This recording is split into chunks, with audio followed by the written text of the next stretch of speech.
John Herbert Dillinger was born on June 22, 1903, in Indianapolis, Indiana. As a young teen, his idol was the famous Jesse James, but the theft of an auto led him to enlist in the Navy as fireman third class. John Dillinger ended his naval career by jumping ship, the USS Utah, and deserting.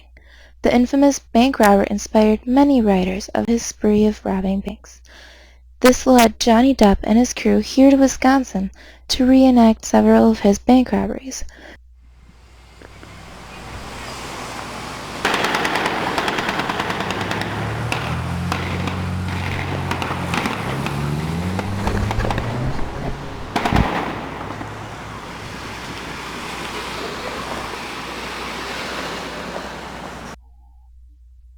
Dillinger made the feds look like fools. Not only was he pulling off many jobs, but he was escaping right under the noses of everyone, time and time again.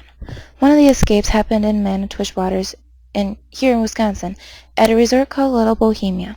When the FBI got a tip that Dillinger and his gang were staying at the lodge, they devised a plan to capture the public enemy number 1 and his gang at Little Bohemia.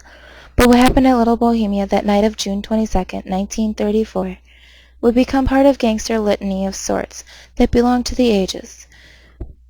The plan was to sneak up on Dillinger and his gang and arrest them, but the plan went wrong when a car of innocents left the lodge, and the FBI thought that the car held Dillinger and his gang and that they were escaping. The gang heard gunfire, and Dillinger and his men scrambled away with precision. Dillinger, Homer Van Meter, Tommy Carroll, and John Hamilton headed for an upstairs window and escaped via the roof. Babyface Nelson in a nearby cabin stayed for a moment with his wife, reportedly firing 2 pistols at a figure with a submachine gun, believed to be Melvin Purvis, the man that had a mission to capture Dillinger. They got away but left everything behind. The artifacts of this gang preside in a room where the gunfire penetrated its glass panes.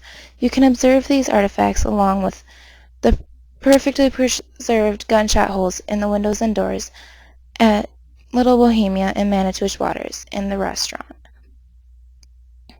1 month after the Little Bohemia escape, the FBI received a tip that Dillinger would be viewing the Manhattan melodrama at the Biograph Theater on July 22, 1934.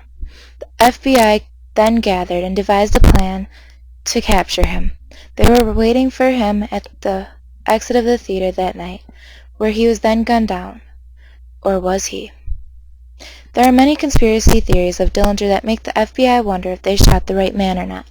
Such theories include the color of his eyes. The coroner's report claimed that his eyes were brown, but when he enlisted in the Navy on July 24, 1923, his eyes were described as being blue. And the wanted posters issued by FBI on March 12, 1934, his eyes were listed as gray.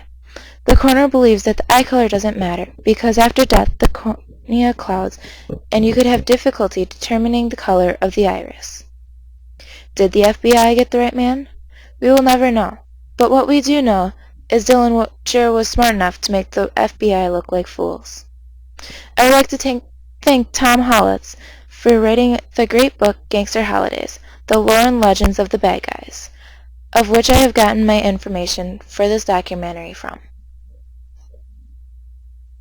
Who do you think you are, barging in on me and my guitar? Little girl, hey, the door is that way.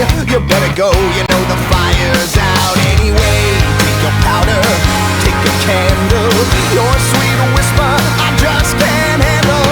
Well, take your hair in the moonlight, your brown eyes in my goodnight.